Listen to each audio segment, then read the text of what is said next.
We talked about three things that we're doing this week and throughout the series to help us have a deeper understanding of our own Christian journey, as well as this age-old tradition that's in the church calendar about Lent. So there's a couple scriptures that I want us to look at today that I think help us with that. I said that we're going to look forward to Easter. We're going to lean in to what it means to die, to live, and we're going to learn how to die so we can live and love like Jesus. 2 Corinthians, we actually looked at this a couple weeks ago when we finished the Joseph series about reconciliation. But 2 Corinthians chapter 5, beautiful passage, 14 through 21, encourage you to meditate on that. I'm just going to give you the first couple verses, 14 and 15, for our focus right now. This is the looking forward. We look forward to Easter. Think about where Easter is in this passage. It says, for Christ's love, 2 Corinthians 5:14, for Christ's love compels us because we are convinced that one died for all, therefore all died.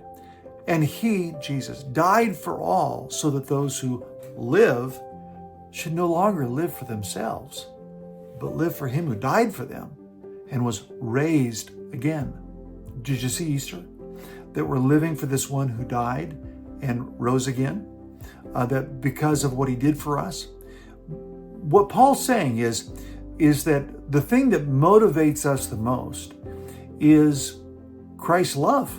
It compels us, motivates us to do something, to not just sit there, but to do something, to not just say we believe, but be engaged in what we believe, not just ascribe to Christian beliefs, but practice them. This compels us. What is it? For Christ's love compels us. He's talking about Easter because we are convinced, he goes on to say, that one died for all. The love that Jesus expressed on the cross is what motivates the believer to no longer live for themselves, but live for him who died for them. You and I, when we practice Lent, it's a space and place for us to enthusiastically say, oh my gosh, what Jesus did on Easter motivates me. Why? Because it's the consummate expression of love. Jesus himself said, greater love is no one than this, that he laid down his life for his friends, and you are my friends. So Jesus did this incredible demonstration of love. So Lent looks forward to the celebration of Easter. It looks forward to this deep motivational experience that we have because of Easter.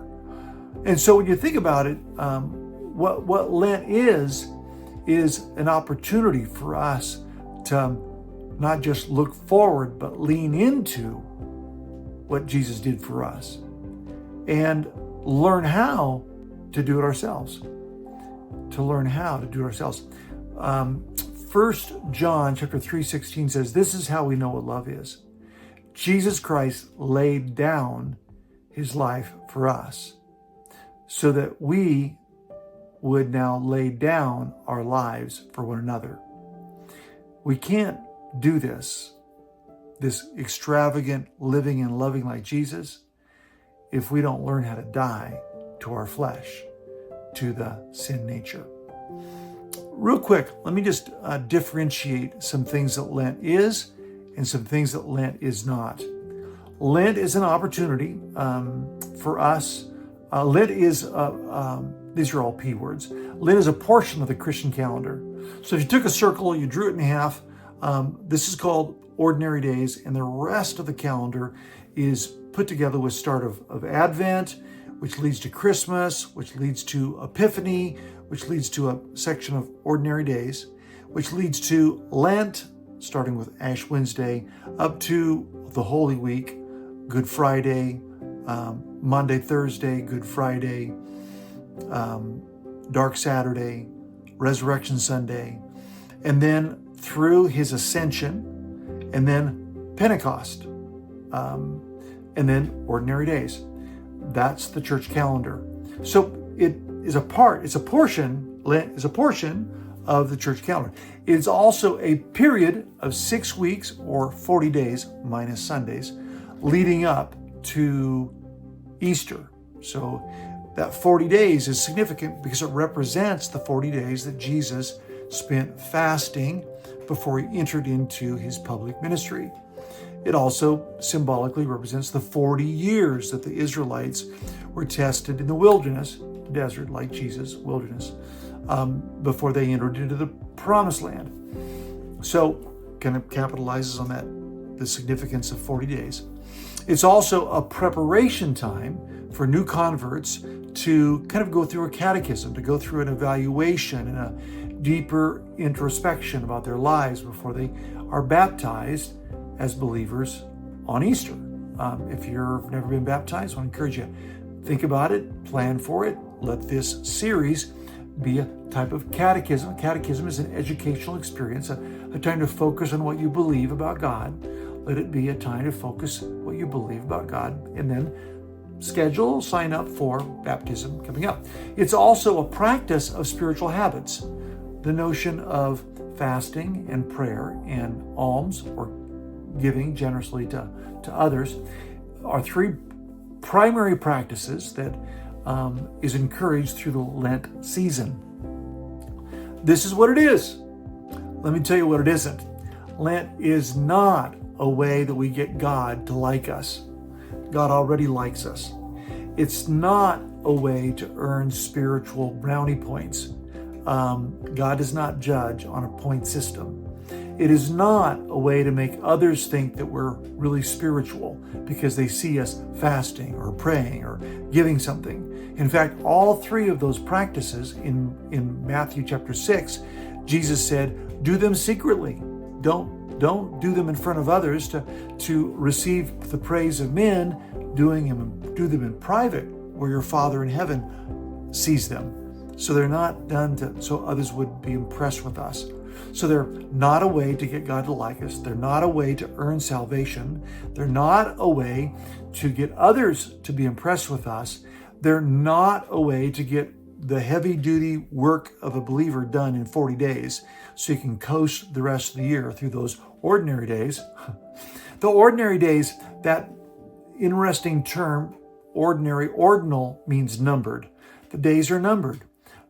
For all of time, we have numbered our days. The Bible tells us to number our days. Why? All of these days that are not celebrated by some specific event of Christ are for us to remember that Jesus had these salient moments: his birth, his baptism, his death and resurrection, his ascension. He had these moments, but what Jesus modeled happened in the ordinary days of life.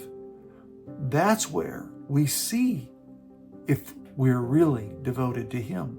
That's where others could realize the devotion, because in those ordinary moments, we are living an extraordinary life for the one who came for us and gave his life for us. His love compels us because one died for all. Therefore all died. And those who live should no longer live for themselves, but for him who died for them and rose again. I'll see you tomorrow. I hope that you are leaning in, learning how, and looking forward to Easter. God bless. We talked about three things that we're doing this week and throughout the series to help us have a deeper understanding of our own Christian journey, as well as this age-old tradition that's in the church calendar about Lent. So there's a couple scriptures that I want us to look at today that I think help us with that.